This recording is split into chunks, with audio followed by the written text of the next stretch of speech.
Donc bonjour, bienvenue dans cette vidéo où j'ai l'honneur de vous présenter Gabrielle Cros, Bonjour.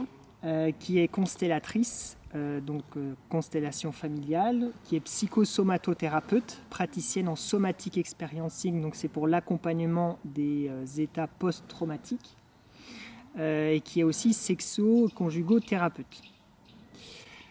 Dans cette vidéo, je vais lui poser plusieurs questions sur ce que sont les constellations familiales et en quoi elles peuvent nous apporter à nous qui cherchons à aller mieux dans notre vie, puisque je crois que quand il y a des choses qui coincent dans notre vie, ça peut être pour des causes familiales, c'est-à-dire qu'il faut explorer son histoire familiale pour comprendre pourquoi ça coince dans notre vie. Voilà. Et donc je suis en formation de psychosomatothérapeute et donc j'ai rencontré Gabrielle à cette occasion donc sur une initiation en constellation familiale et donc nous allons entendre les paroles de sagesse de cette dame. Qu'est-ce que sont les constellations familiales, Gabrielle? Les constellations familiales, c'est un travail sur le système de ma famille. Ma famille représente un système. Ça veut dire quoi? Ça veut dire que ma famille a une organisation. Une organisation dans laquelle il y a un ordre, les parents, puis les enfants. Il y a une hiérarchie, le père, la mère, etc. Et en fait, on a besoin de venir en constellation familiale quand le système familial est malade ou qu'il est dysfonctionnel. Et il va empêcher le vivant de se perdurer correctement, ou les membres de la famille vont avoir des problématiques de vie qu'ils ne peuvent pas résoudre par le biais d'une thérapie personnelle. Et c'est à ce moment-là que le travail en système familial intervient. Super, donc quelqu'un qui aurait fait pas mal de thérapie déjà mais qui se retrouve toujours avec des problématiques peut se dire tiens, je pourrais essayer de voir si ça vient pas de mon système et donc faire une thérapie systémique et familiale, en l'occurrence ici, des constellations familiales. Tout à fait, c'est tout à fait ça, tu as bien compris. Et quelle problématique tu as pu contribuer à résoudre? C'est peut-être pas le bon mot résoudre, mais par exemple des gens sont venus te voir pour quelle problématique et en régulant leur système familial, comment ça a pu se fluidifier Bien dans sûr, leur vie? si on dit système et si on dit famille, on parle de lien. On parle de lien, un lien qui est plutôt agréable, plutôt désagréable, dysfonctionnel, conflictuel, voire même de la rupture de lien. Et ça va bien sûr, puisque c'est la famille, ça va toucher de l'affectif souvent dans notre vie. Bien qu'on constelle aussi en entreprise. Mais en entreprise aussi, quoi qu'on en dise, il y a de l'affectif. Donc la question du lien, de l'affectif, est très, donc des liens aux parents, aux enfants, aux conjoints, aux conjointes. C'est très souvent concerné par le système des constellations familiales.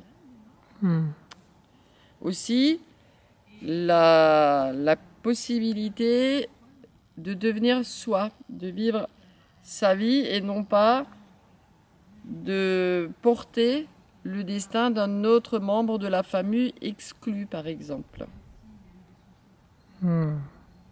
Donc c'est des personnes qui vont, par exemple, qui n'arrivaient pas à avoir de relation amoureuse et qui, après plusieurs constellations, vont pouvoir, comme par hasard, qui n'arrivaient pas à avoir de conjoint ou de conjointe de manière sécuritaire, fiable dans la durée, ou qui n'arrivaient pas à fonder une famille. L'amour est une autre question. D'accord. Oui, puisqu'en constellation familiale, il y a des règles, et une des règles, c'est de perpétuer le système. Donc, le clan. Le clan. Le clan et la famille. Le clan et la famille, donc qu'elle continue d'exister dans le temps, qu'il y ait de la reproduction. De vivre. De vivre. Ouais. De se perpétuer. De se perpétuer, ok. C'est une règle de conservation du vivant qui concerne les humains. Ce que j'ai pu entendre de cette semaine d'initiation aux constellations familiales, c'est qu'il y a des problématiques qui ne peuvent pas se résoudre en thérapie individuelle. Tout à fait. Et qu'il faut donc aborder son système familial pour réguler un certain nombre de règles, de dysfonctionnements, dans le but de pouvoir mieux vivre, par exemple, ses liens aux autres. Par exemple, les constellations familiales, c'est une approche systémique. Ça comprend donc des règles de système et des règles de système propres aux humains, pour le coup. La famille, le clan ont des règles qui visent essentiellement, premièrement, à se perpétuer. Et lorsqu'il y a des atteintes aux vivants, ou lorsqu'il y a des non-dits, des secrets familiaux, des choses pas très belles que le système a fait, il va falloir que ce système malade se régule. Et ma foi, les individus du système vont somatiser d'une certaine manière ou symptomatiser la problématique du système. Généralement, c'est un des éléments du clan qui va porter un peu lourd et qui du coup sera en charge par des problématiques de vie récurrentes qu'il rencontre ou qu'elle rencontre, qui va être en charge de réguler et d'harmoniser ce système familial afin de permettre une descendance. Et alors, par exemple, les gens qui viennent en constellation familiale, en général, ils viennent pour quelles raisons, souvent? Alors, ils viennent évidemment souvent pour des problématiques de liens qui dysfonctionnent. Notamment la capacité à faire couple ou famille de manière, on va dire, sécuritaire et fiable dans le temps. Des problématiques de place, ne pas se sentir à sa place dans sa vie. C'est quelque chose que l'on trouve assez souvent. Des problématiques de manque à gagner financier. C'est-à-dire, j'ai un bon potentiel et pourtant, je suis toujours dans des petits jobs qui n'ont rien à voir avec mon potentiel réel. Et en gros, je traîne un peu ma vie. Voilà. Ouais, super. Et il y a une notion qui est... Par exemple, même quelqu'un qui ne ferait pas de constellation familiale, qu'est-ce qu'il est important qu'il sache sur les règles familiales systémiques? La première chose qu'il doit absolument prendre conscience, c'est qu'il fait partie d'une famille. Même s'il a été abandonné, même si, entre guillemets, il est orphelin, il a droit à une famille et il fait partie d'une famille, que ce soit conscient, consenti, volontaire ou involontaire, il fait partie d'une famille. Et il fait partie d'une famille où il n'y a pas que des choses qui dysfonctionnent. D'accord. Le clan et la famille sont aussi des forces. Et si nous sommes là aujourd'hui, c'est parce que nous avons suivi un processus victorieux que ces ancêtres ont initié et qui nous permettent d'être là. C'est la première des choses dont il faut prendre conscience. Oui. Il y a une règle qui je trouve vachement intéressante, c'est sur l'équilibre des comptes, entre le donner et le recevoir. Oui. Alors, quand tu dis intéressante, qu'est-ce que tu veux dire par là? En fait, je me dis que... Parce que justement, il n'y a pas d'intéressement à la chose. C'est une loi naturelle, le donner-recevoir. Oui, ça fait partie de la vie, quoi. C'est une condition sine qua non du vivant pour fonctionner. Oui, bon, c'est logique. C'est logique. Et donc, s'il y a un déséquilibre entre le donner et le recevoir, on va créer de la dette, bien évidemment. Ah, voilà. Et qui dit dette, dit compte à régler. Voilà. Dit déficit. C'est ça. Et donc, les gens peuvent avoir des problèmes, des maladies, des comportements qui n'arrivent pas à comprendre ou à maîtriser, ou un enfant né avec un handicap. Ça peut se traduire comme ça, la dette. L'enfant né avec le handicap, il faut quand même que la dette transgénérationnelle soit quand même un peu conséquente. D'accord. Parce que l'enfant qui porte le handicap, c'est un enfant qui vient réguler le système d'une manière déjà très très pesante et coûteuse. Il y a quand même des choses, Dieu merci, beaucoup plus légères que ça. Oui. Il n'y a pas systématiquement du handicap, etc. Oui. Mais c'est en fonction dans le donner-recevoir, ce qui est important, c'est de comprendre que c'est une règle d'amour obligatoire pour que le vivant fonctionne correctement. C'est ça. Donc en fait, il faut veiller à à la fois avoir une attitude généreuse, Oui. toute proportion gardée, et Et consentir à recevoir. et accepter aussi de recevoir, effectivement. Consentir à recevoir. Consentir. C'est-à-dire qu'il ne faut pas trop d'ego ou de l'ego mal placé. D'accord. Parce que donner, ça préserve l'ego, mais recevoir Oui. demande d'accueillir, donc une humilité. Ouais. De toute façon, est-ce que c'est pas une règle humaine en général, de toute façon, entre tous les êtres humains hors famille, de veiller à l'équilibre du donner et du recevoir? Je ne peux pas dire qu'on constate ça régulièrement au quotidien. Je crois pas non plus, ouais. Non. Non. Il y a des règles, on pourrait dire, de politesse que nous appliquons plus ou moins.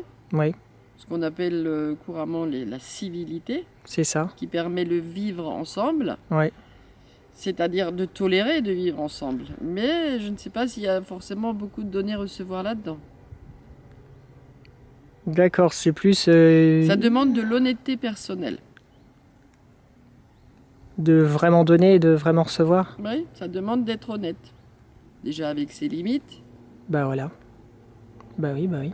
Oui, parce qu'on peut donner en mode mais regardez, je suis quelqu'un de bon, mais en fait, c'est pas vraiment un don Non, sincère, quoi. On peut donner pour ne pas rentrer en lien. À Ah ce oui, moment-là, carrément.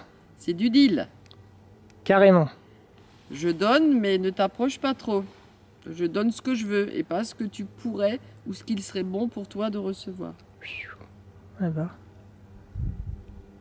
Ouais, il y a beaucoup plusieurs. Ouais, c'est subtil, quoi. C'est pas C'est Ah. précis. A ou B, voilà, ouais, c'est ça. C'est précis. Ouais. Et alors, C'est-à-dire la triche est malvenue. La triche va mettre le système en dette et toute dette doit être réglée. là, il vaut mieux être honnête et dire les choses et veiller à ce que le donner-recevoir soit à l'équilibre. Tant que faire se peut, quoi. Autant que faire se peut. Voilà, c'est ça. Et donc il faut quand même aborder un tout petit peu la notion de loyauté. Ah bah oui. De fait, nous sommes loyaux à notre clan, de fait, puisque c'est ce qui nous a permis d'être en vie. C'est ce clan qui a transmis le vivant de manière à ce que nous soyons là en train de parler ensemble, toi et moi, Xavier. Certes. Et ça pose problème parce que dans la loyauté, c'est difficile de discerner à quoi je suis loyal. Est-ce que je porte pour mes aïeux ? Ce n'est pas un problème, la loyauté en soi n'est pas un problème, c'est d'être loyal à la partie, on peut dire, toxique ou malade du clan. Et donc là, il y a un travail de séparation à opérer et de rendre à chacun ce qui lui appartient. Donc voilà, cette notion de loyauté est souvent un petit peu mal interprétée ou mal comprise. La loyauté est naturelle puisque ça fait partie, c'est ce qui confirme que nous sommes en vie grâce à ce système familial. Cependant, la charge, c'est-à-dire la loyauté à la partie toxique du clan, ça c'est ce qui a travaillé lors des constellations familiales. Donc, il est logique pour la survie du clan qu'on soit loyal à son clan par nécessité de reproduction du clan. Tout à fait. Mais on doit se déloyaliser des parties toxiques qui nous font souffrir, et pas que nous du reste. La souffrance encore c'est une chose, mais qui nous empêche de vivre notre propre vie. C'est ça. Parce qu'au fond, le système familial, le clan ou la famille se réjouit que nous vivions notre vie. D'accord. Au lieu de continuer à perpétuer les problématiques du clan. C'est une loi naturelle du clan. C'est une loi de survie et de perpétuation. Ah, c'est une loi de survie de vouloir que les gens soient heureux. Sinon le clan s'arrête. Ah oui, parce qu'il y aura tellement de conflits, de désagréments des répétitions de problématiques, et à ce moment-là, le clan s'épuise. C'est comme la sève vitale d'un arbre. Ah, d'accord. Et il n'y aura plus d'enfants, et plus de clans, et plus de familles, et ça s'arrête. Donc, quand quelqu'un s'occupe de la problématique de son clan se réjouit. Super. Bon, mon clan se réjouit alors. Ah oui, il a un grand sourire. Excellent. Est-ce qu'il y avait autre chose d'important auquel on pourrait être initié sur cette notion de règles familiales, quoi? Non, c'est pas au sujet des règles. Il y a une chose importante, c'est qu'une constellation familiale n'est jamais de la vie une thérapie individuelle. Le constellateur s'occupe d'harmoniser le système et ne fait pas la thérapie du constellant ou de la constellée. Donc ça, c'est quelque chose qui doit être bien compris chez le constellant. Ce n'est pas une thérapie individuelle. Ça ne peut en aucune manière la remplacer. Parce que ce n'est pas le même objectif. L'objectif, c'est de retrouver une bonne place dans mon clan qui favorise le fait que je puisse devenir moi-même. Et le reste va relever de la thérapie personnelle. Ok. Du coup, tu es aussi donc psycho et sexo-conjugothérapeute. Bien sûr, il y a des liens. Voilà, donc dans la formation, l'initiation, là tu abordais vraiment beaucoup de points intéressants, notamment sur finalement l'homme biologique qui est en nous, quoi. Voir le mammifère. Voilà, le mammifère. Qu'est-ce qui serait important de savoir pour tuer un peu les mythes amoureux, les mythes sur l'amour que les gens croient, mais qui en fait nous font perdre plus de temps et de déconvenus. D'abord, l'amour n'est pas un mythe, c'est une loi. Mmh. Et secondo, la représentation que nous avons de l'énergie amour est souvent toute personnelle, voire névrotique. C'est confondu avec les attentes ou les désirs ou besoins de réparation de ce qui m'a manqué quand j'étais un petit enfant. Je vais vérifier. Or, l'amour demande de grandir. Mmh. Donc l'amour n'est pas un mythe. Par contre, l'amour névrotique est un mythe. Un mythe, et les mythes, ça fait des trous. Et donc, ça ne sera jamais comblé. C'est pas mal. Oui, alors tu abordais en fait que au début d'une relation de couple, il y a d'abord la sexualité, puis le couple, puis l'amour. Oui. Est-ce que tu pourrais un peu détailler sur cette hiérarchie ? Oui, c'est-à-dire que déjà pour qu'il y ait une famille, il faut qu'il y ait un couple. Pas de famille, pas de couple. Oui. Le couple précède donc la famille. L'instinct de survie, dans l'ordre de développement de l'évolution de l'humain, l'instinct de survie précède la notion d'amour. Il y a le lien d'attachement pour la survie. Le clan me protège, donc j'obéis au clan. Pourquoi ? Quand je suis banni du clan, je risque de mourir. Et c'est une forme de mort identitaire. J'augmente donc mes chances de ne pas vivre ou de mourir. Aussi, la sexualité est l'outil naturel, jusqu'au jour d'aujourd'hui, statistiquement parlant, l'outil le plus efficace pour avoir des enfants. C'est donc la pulsion biologique qui pousse à reproduire, à se perpétuer. Et ensuite, il y a l'attachement. Parce que ce petit, si on veut une famille, ce petit, il va falloir s'en occuper. Et si monsieur et madame, ils courent à gauche et ils courent à droite, c'est un déséquilibre pour la famille. Il faut s'occuper des petits.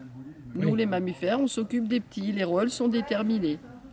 Chez les monsieur s'occupe de la sécurité du nid à l'extérieur du nid. Et madame s'occupe de la sécurité du nid à l'intérieur du nid. Ce sont juste des bonnes règles de survie. Oui. Et ma foi, quand tout va bien, l'amour arrive. Qui est à différencier de l'état amoureux, qui est beaucoup plus proche, on le sait aujourd'hui, d'un point de vue des hormones produites dans notre cerveau, on peut dire d'une stratégie du vivant qu'on fait, qu'on a très très très envie d'être ensemble et surtout très près l'un de l'autre. Qu'est-ce qu'on fait qu'on a très très envie d'être ensemble ? L'état amoureux. D'accord, c'est un état qui nous permet de nous rapprocher, quoi. La nature qui s'est dit que si faire des bébés ça fait mal, ils vont jamais en faire. D'accord, oui. Donc on se plaît, on s'aime, il est beau, elle est belle, ils sont parfaits, c'est ça. etc. Et après, au bout de 3 ans en général, ça commence à se compliquer. C'est ça. C'est le passage de l'état amoureux à l'amour qui demande de grandir et de passer dans l'altérité, le don, le respect, la tolérance, etc. etc. Oui. La notion de bâtir ensemble au-delà de mes manques d'enfants. C'est ça. Et alors, pourquoi souvent les hommes ont envie d'avoir plusieurs femmes, ont du mal à s'engager dans une relation amoureuse ? De fait, biologiquement, l'homme est un semeur. Il sème ses petites graines qu'on appelle spermatozoïdes. Et il fabrique pas mal de petites graines. Or, une nidification, ça dure 9 mois, c'est long. Donc l'homme peut ensemencer plusieurs femelles. Et c'est aussi l'homme qui fait la guerre, donc très souvent l'homme meurt avant la femme. Donc d'un point de vue de la reproduction et de la survie, c'est intéressant qu'il ensemence plusieurs femelles. Ouais. Ce n'est pas très, on peut dire, agréable dans les conditions sociétales dans lesquelles on vit par rapport aux liens affectifs, mais d'un point de vue du programme du vivant, c'est efficace. Qu'est-ce que tu aurais à dire d'important pour finir à chacun d'entre nous qui avons une famille? Qu'est-ce qu'il est important de retenir pour bien vivre dans sa famille? D'accepter sa famille. Pas forcément de l'aimer, mais de l'accepter. Parce que ça nous donne de fait une place, donc un sentiment de légitimité. Je trouve que c'est une belle fin. Tout à fait. Parce que se sentir légitime d'être en vie et légitime de vivre sa vie, c'est déjà pas mal. Yes. Merci beaucoup, Gabriel. Avec plaisir.